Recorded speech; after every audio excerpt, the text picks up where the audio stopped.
Welcome to Nice Sleep.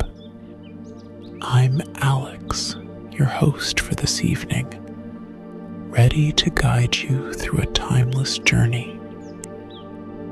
Tonight, we immerse ourselves in the enchanting tale of Sleeping Beauty, a story filled with magic, mystery, and the power of true love's kiss.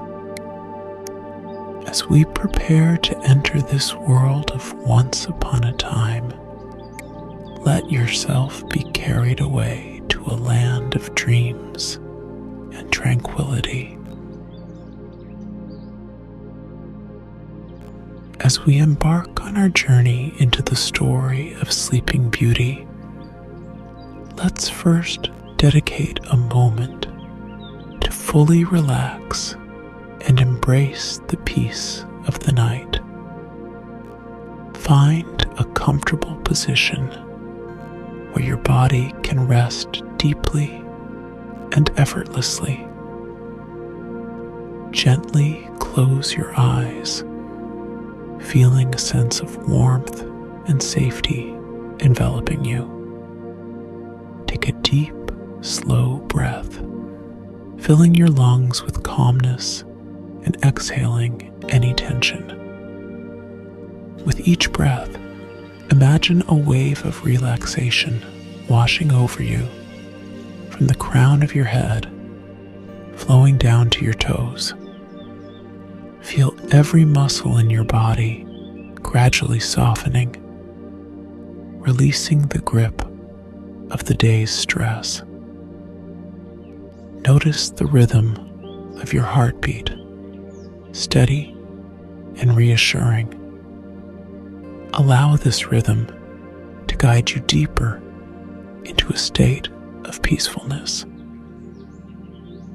Let your thoughts drift like soft clouds in a clear sky, coming and going without holding on to them. In this space, you are free from all worries, floating in a sea of tranquility. As you continue to breathe deeply and evenly, feel yourself sinking gently into the embrace of your bed, cradled in comfort and security. With each breath, you are more relaxed, more at ease, perfectly prepared to journey into the magical world of fairy tales and gentle dreams.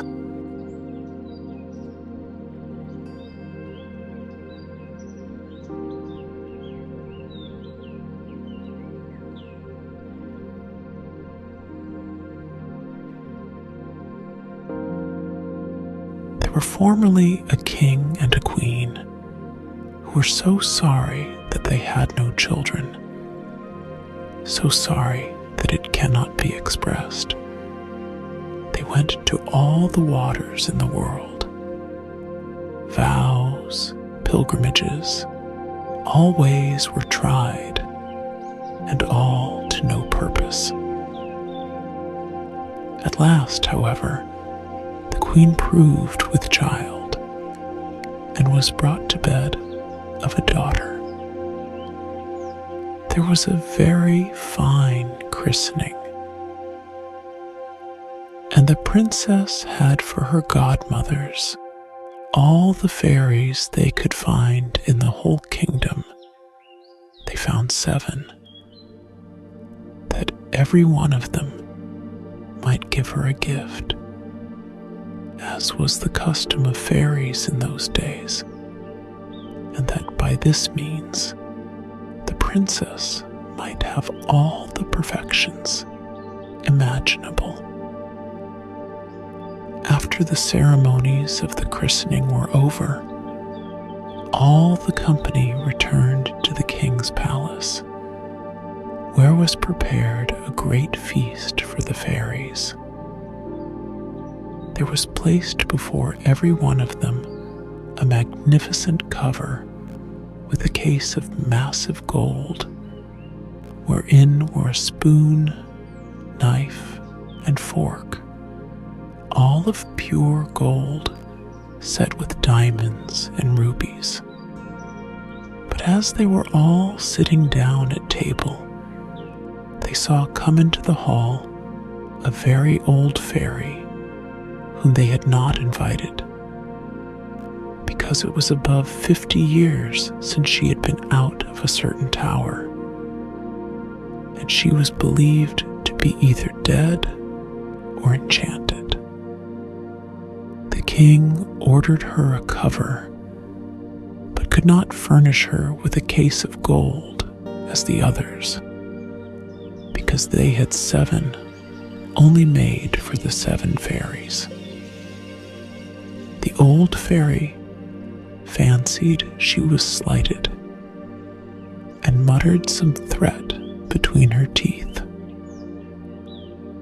One of the young fairies, who sat by her, overheard how she grumbled, and judging that she might give the little princess some unlucky gift, went, as soon as they rose from the table, and hid herself behind the hangings, that she might speak last, and repair, as much as possible she could, the evil which the old fairy might intend.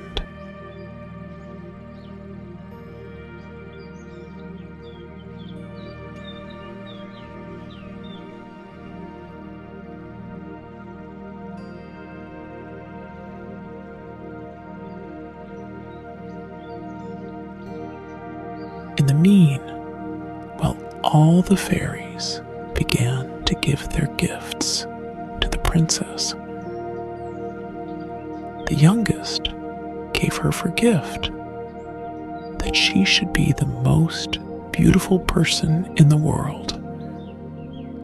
The next, that she should have the wit of an angel. The third, that she should have a wonderful grace in everything she did. The fourth, that she should dance perfectly well. The fifth, that she should sing like a nightingale. And the sixth, that she should play upon all kinds of music to the utmost perfection. The old fairy's turn coming next, with a head shaking more with spite than age, she said that the princess should have her hand pierced with a spindle and die of the wound. This terrible gift made the whole company tremble, and everybody fell a-crying. At this very instant, the young fairy came out from behind the hangings and spake these words aloud. Be reassured, O king and queen. Your daughter shall not die of this disaster. It is true, I have no power to undo entirely what my elder has done. The princess shall indeed pierce her hand with a spindle, but instead of dying, she shall only fall into a profound sleep, which shall last 100 years, at the expiration of which a king's son shall come and awake her. The king, to avoid the misfortune foretold by the old fairy, caused immediately proclamations to be made, whereby every body was forbidden, on pain of death, to spin with a distaff and spindle, or to have so much as any spindle in their houses. About 15 or 16 years after, the king and queen being gone to one of their houses of pleasure, the young princess happened one day to divert herself running up and down the palace.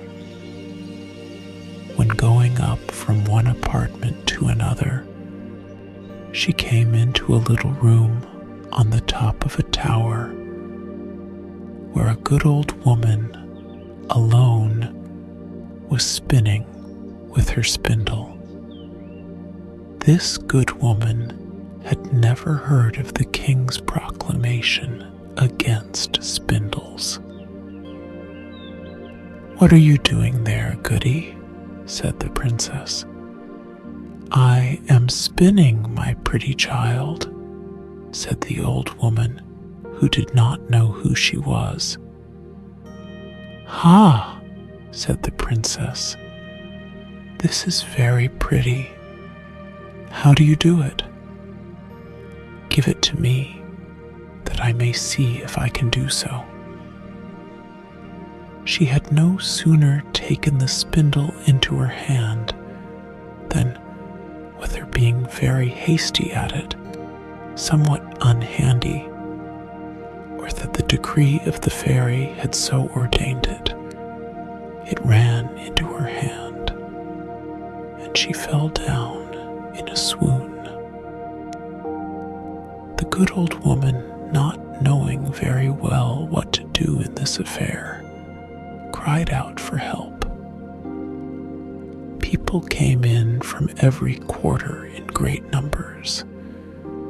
They threw water upon the princess's face, unlaced her, struck her on the palms of her hands, and rubbed her temples with hungry water. But nothing would bring her to herself. And now the king, who came up at the noise, bethought himself of the prediction of the fairies, and judging very well that this must necessarily come to pass, since the fairies had said it, caused the princess to be carried into the finest apartment in his palace, and to be laid upon a bed all embroidered with gold and silver.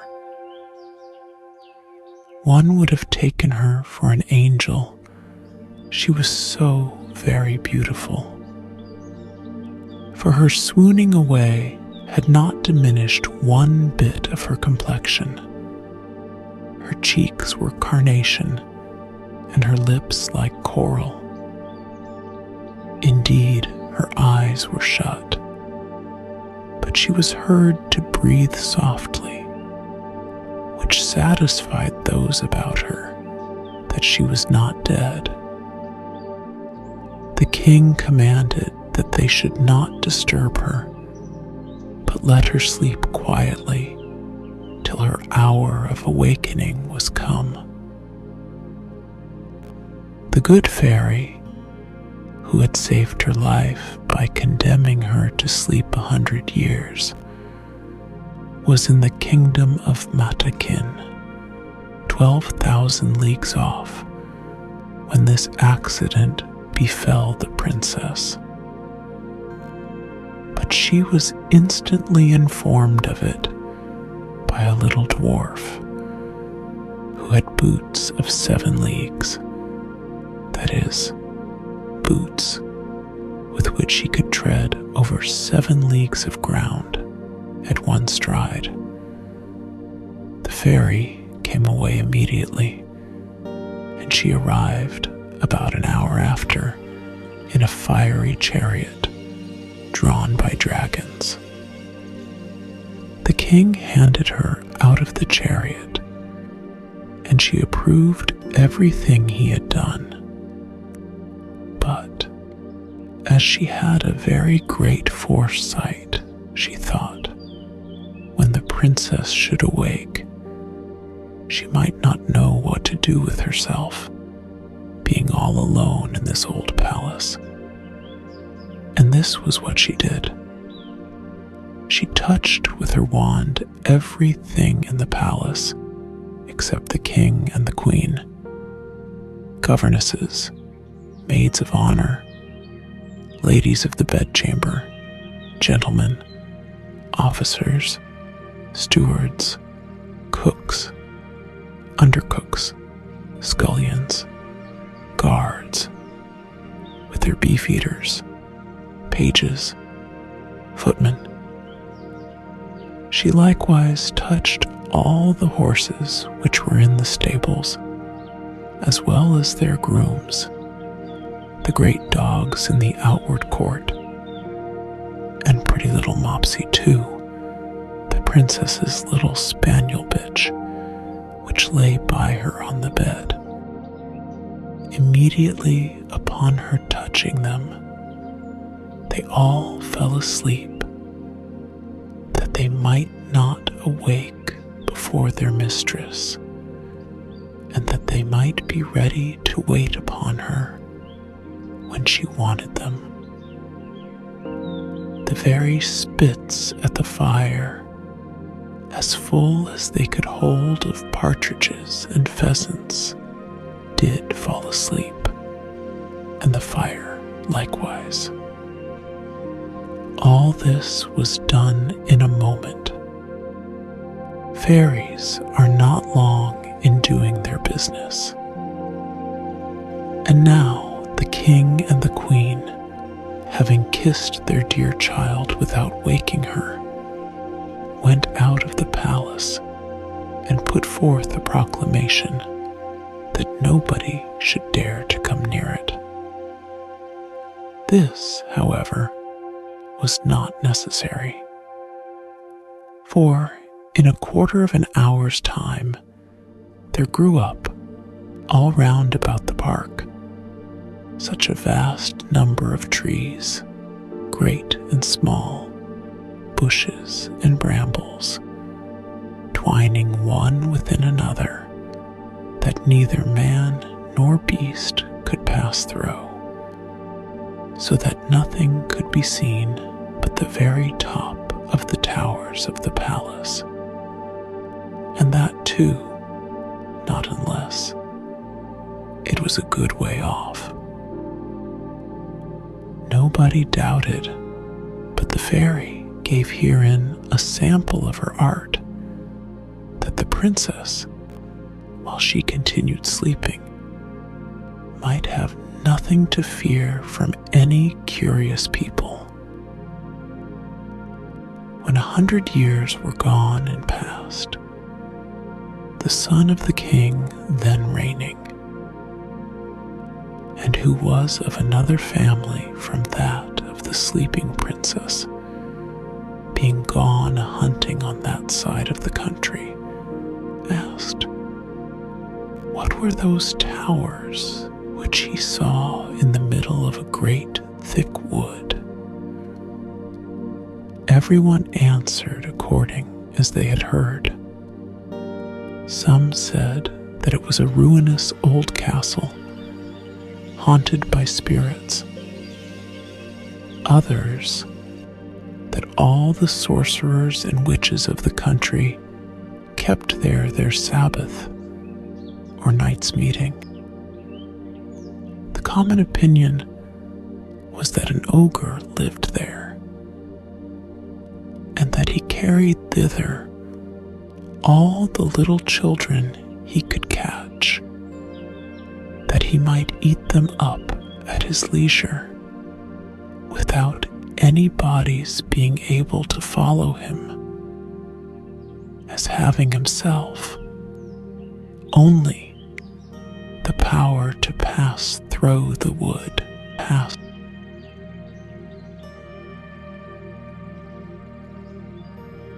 The prince was at a stand, not knowing what to believe, when a very aged countryman spake to him thus, "May it please your royal highness, it is now above 50 years since I heard my father, who had heard my grandfather, say that there then was in this castle a princess, the most beautiful was ever seen, that she must sleep there 100 years, and should be awaked by a king's son, for whom she was reserved.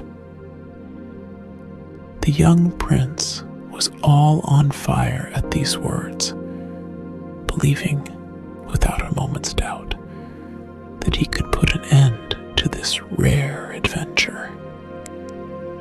And pushed on by love and honor, resolved that moment to look into it. Scarce had he advanced towards the wood, when all the great trees, the bushes and brambles, gave way of themselves to let him pass through. He walked up to the castle, which he saw at the end of a large avenue which he went into. And what a little surprised him was that he saw none of his people could follow him, because the trees closed again as soon as he had passed through them. However, he did not cease from continuing his way. A young and amorous prince is always valiant. He came into a spacious outward court, where everything he saw might have frozen up the most fearless person with horror. There reigned over all a most frightful silence. The image of death everywhere shewed itself, and there was nothing to be seen but stretched out bodies of men and animals, all seeming to be dead. He, however, very well knew by the ruby faces and pimpled noses of the beef-eaters that they were only asleep, and their goblets, wherein still remained some drops of wine, shewed plainly that they fell asleep in their cups.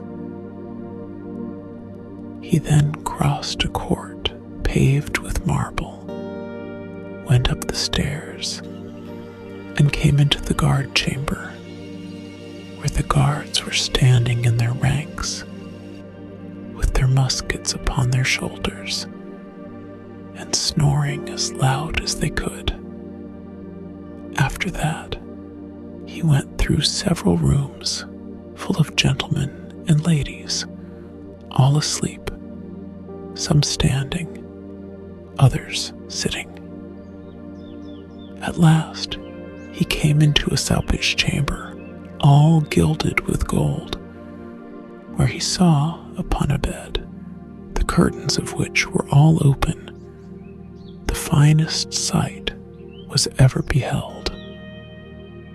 A princess, who appeared to be about 15 or 16 years of age, and whose bright and in a manner resplendent beauty had somewhat in it divine.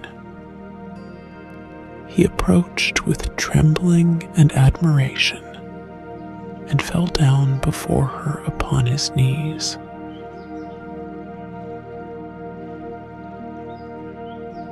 And now, as the enchantment was at an end, the princess awaked, and looking on him with eyes more tender than the first view might seem to admit of. "Is it you, my prince?" said she to him. "You have tarried long." The prince, charmed with these words, and much more with the manner in which they were spoken, knew not how to show his joy and gratitude. He assured her that he loved her better than he did himself. His discourse was not well connected, but it pleased her all the more. Little eloquence, a great deal of love. He was more at a loss than she, and we need not wonder she had time to think on what to say to him, for it is very probable, though history mentions nothing of it, that the good fairy, during so long a sleep, had entertained her with pleasant dreams. In short, when they talked 4 hours together, they said not half what they had to say.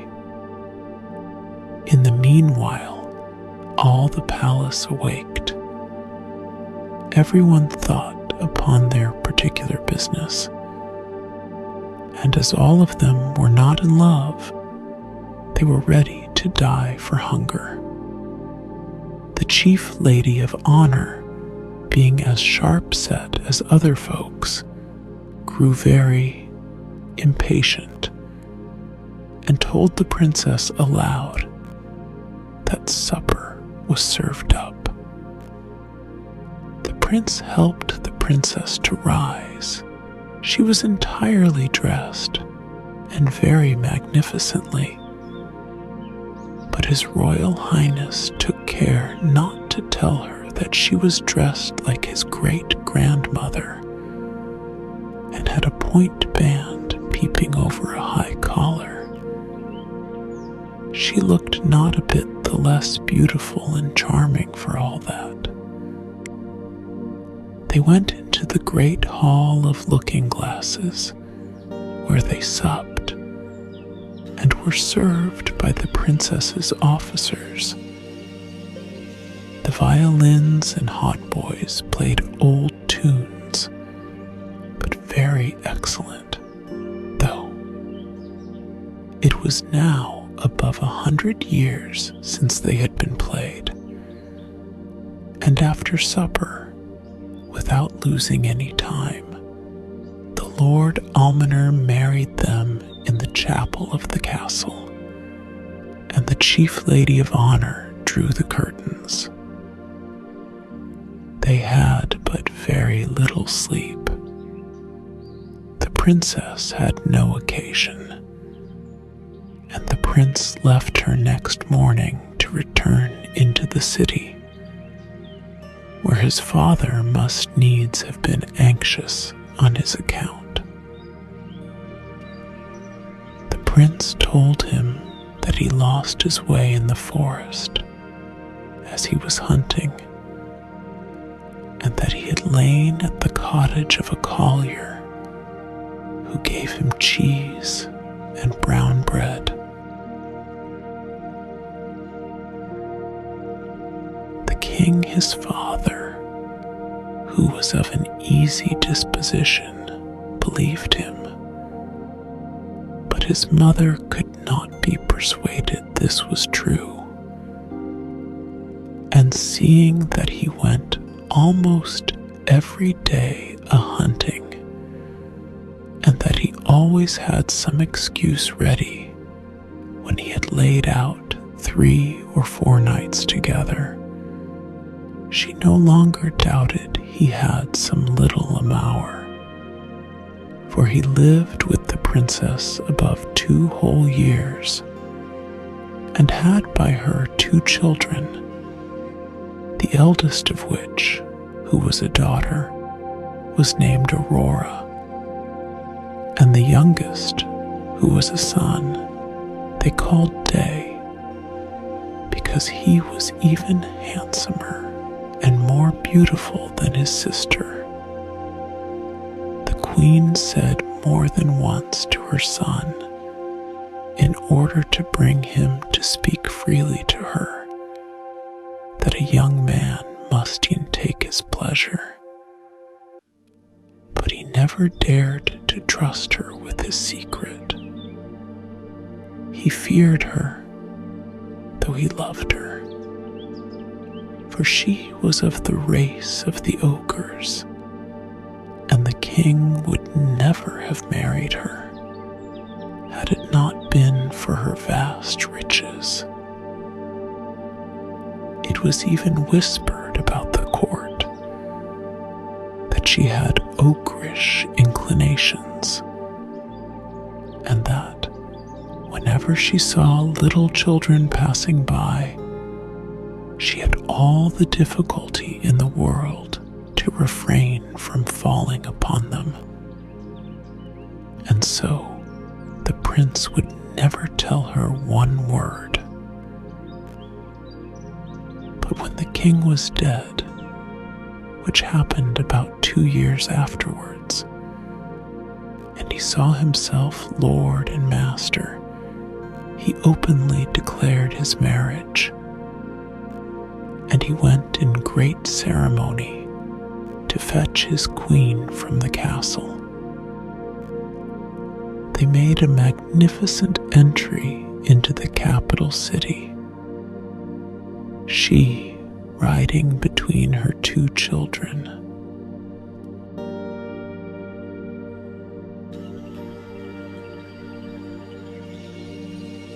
Some time after, the king went to make war with the Emperor Cantalabute, his neighbor.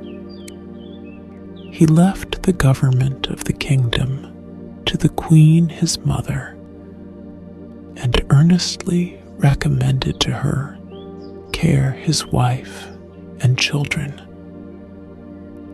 He was like to be at war all the summer, and as soon as he departed, the queen mother sent her daughter-in-law and her children to a country house among the woods, that she might, with the more ease, gratify her horrible longing. Some few days afterwards, she went thither herself, and said to her clerk of the kitchen, "I have a mind to eat little Aurora for my dinner tomorrow."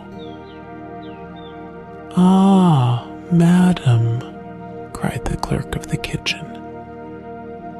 "I will have it so," replied the queen, and this she spake in the tone of an ogress who had a strong desire to eat fresh meat, and will eat her with the sauce Robert. The poor man, knowing very well that he must not play tricks with ogresses, took his great knife and went up into little Aurora's chamber. She was then 4 years old, and came up to him jumping and laughing, to take him about the neck and ask him for some sugar candy. Upon which he began to weep.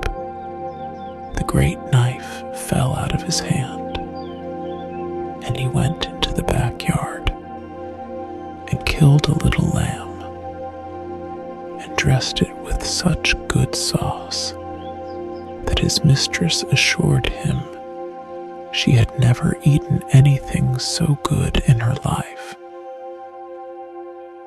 He had at the same time taken up little Aurora and carried her to his wife, to conceal her in the lodging he had at the end of the courtyard.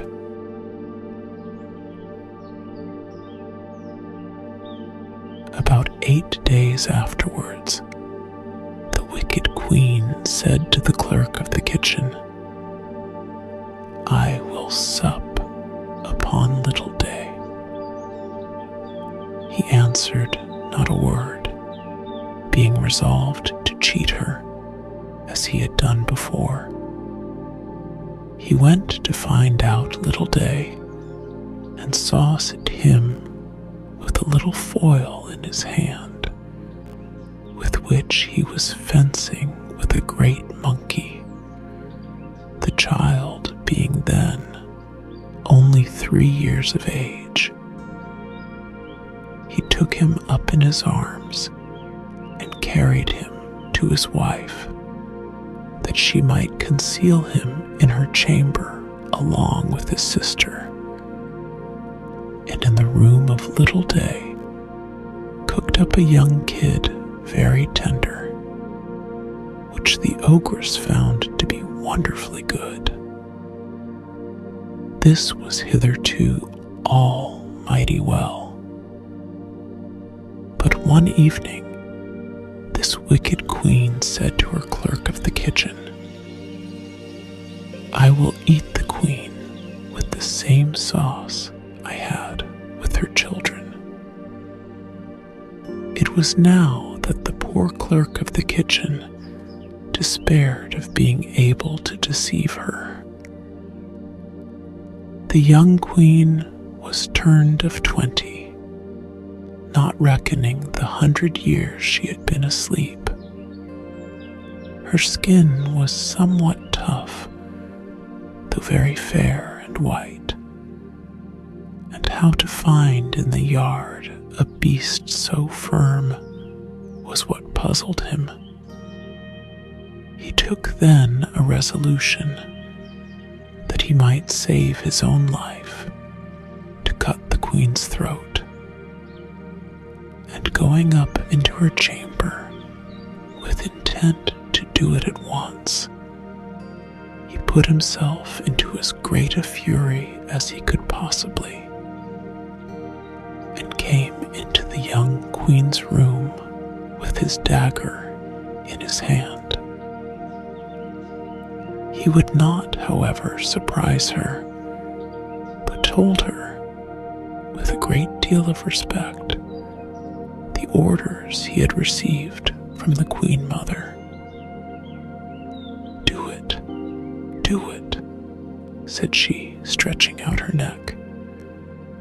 "Execute your orders, and then I shall go and see my children, my poor children, whom I so much and so tenderly loved, for she thought them dead ever since they had been taken away without her knowledge."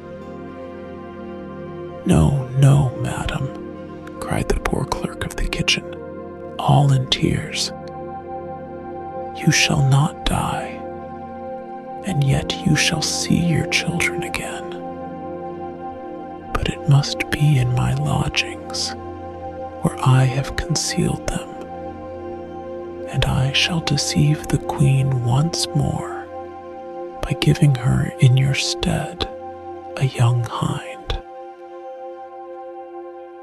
Upon this, he forthwith conducted her to his chamber, where, leaving her to embrace her children and cry along with them, he went and dressed a hind, which the queen had for her supper, and devoured it with the same appetite as if it had been the young queen. Exceedingly was she delighted with her cruelty, and she had invented a story to tell the king at his return, how ravenous wolves had eaten up the queen his wife and her 2 children. One evening, as she was, according to her custom, rambling round about the courts and yards of the palace to see if she could smell any fresh meat, she heard in a ground room little Day crying, for his mamma was going to whip him because he had been naughty. And she heard at the same time little Aurora begging pardon for her brother.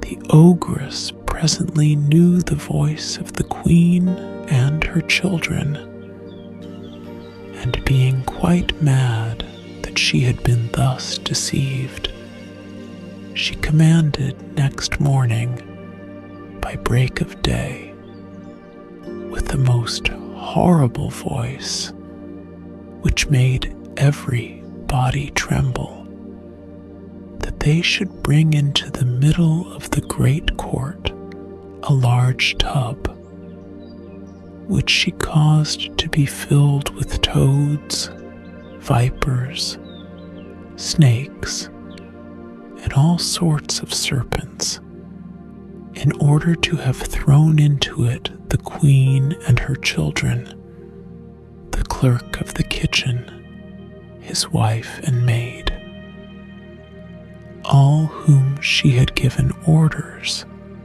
should be brought thither with their hands tied behind them.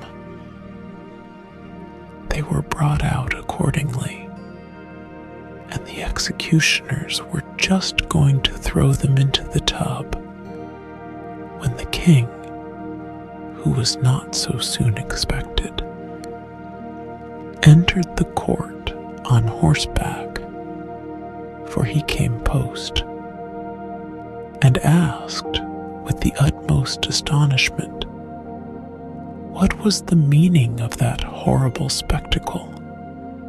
No one dared to tell him, when the ogress, all enraged to see what had happened, threw herself head foremost into the tub and was instantly devoured by the ugly creatures she had ordered to be thrown into it for others. The king could not but be very sorry, for she was his mother. But he soon comforted himself with his beautiful wife and his pretty children,